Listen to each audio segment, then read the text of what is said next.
Bonjour et bienvenue dans cette nouvelle exploration en profondeur. Aujourd'hui, on plonge dans un truc vraiment fascinant.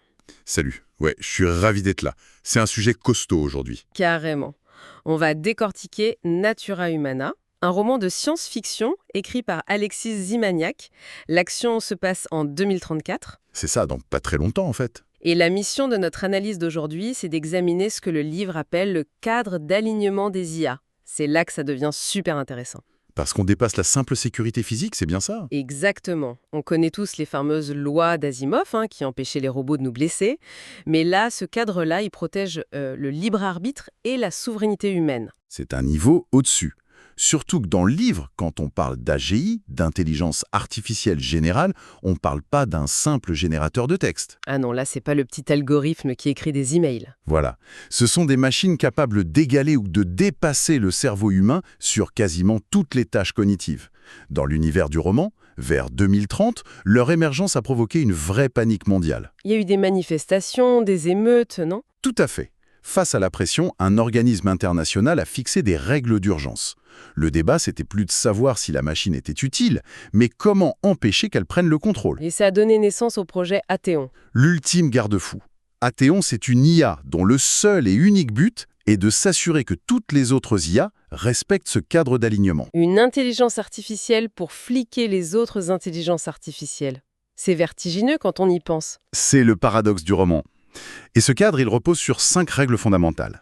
Alors, voyons ça en détail. La première règle, si je me souviens bien, c'est la continuité humaine. C'est ça. Le principe de base, c'est que l'humanité doit impérativement conserver sa capacité de choix. Même en cas de crise majeure? Surtout en cas de crise. Le roman donne l'exemple d'une catastrophe naturelle. L'IA a parfaitement le droit de confiner une population en urgence pour se sauver. Mais elle peut pas s'occuper de reconstruire la ville à notre place. Exactement.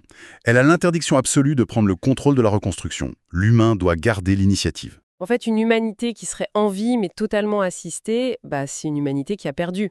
Mais en pratique, comment la machine fait la différence entre une aide d'urgence et, disons, une vraie domination? La frontière est super fine. C'est justement le rôle de la deuxième règle, la non-domination. L'IA ne doit jamais devenir l'autorité finale sur les décisions collectives. Donc, pas de pilote automatique pour la société. Voilà. Elle peut exercer des contraintes temporaires.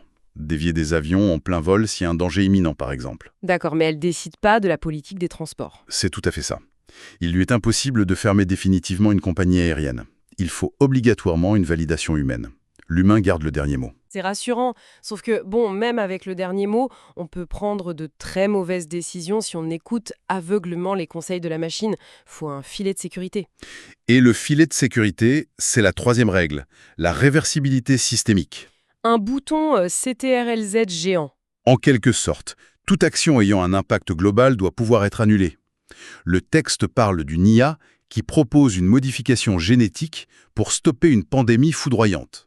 Radical, mais du coup, il faut pouvoir faire machine arrière. C'est la condition sine qua non.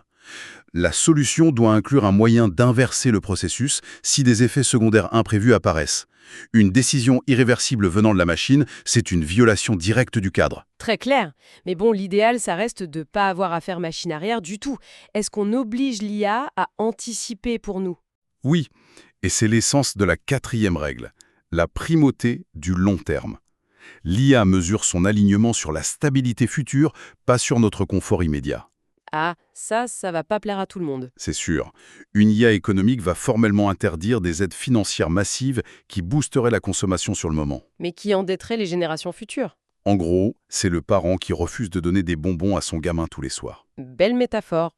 Ça crée de la frustration sur le moment, mais ça protège la santé sur le long terme. Le problème, c'est que pour qu'une société accepte cette frustration, faut qu'elle comprenne pourquoi on lui impose ça. Et nous voilà à la cinquième et dernière règle.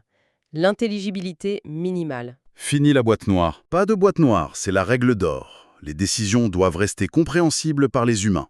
Si une IA environnementale recommande de fermer des usines, elle doit pouvoir expliquer clairement ses calculs de pollution aux habitants concernés. C'est le cauchemar inverse de ce qu'on vit avec les algorithmes de réseaux sociaux aujourd'hui. Là, la transparence est obligatoire. En synthèse, ce cadre garantit que l'IA reste un outil, un simple outil, et non un pouvoir autonome. On délègue la tâche, on délègue pas la décision. C'est exactement l'enjeu. Et même si ça vient d'un roman de science-fiction, cette réflexion tape en plein dans nos défis actuels. Une frontière décisive qu'on va devoir surveiller de près. Et d'ailleurs, pour clore cette analyse, je vous laisse avec une dernière pensée un peu provocatrice. Je suis prêt. On a vu que le projet Athéon est une IA créée spécifiquement pour fliquer les autres selon ses 5 règles. Mais si, le gardien du temple. Mais si une telle entité existe, qui surveillera Athéon le jour où sa propre compréhension de la liberté humaine finira par dépasser celle de ses créateurs ?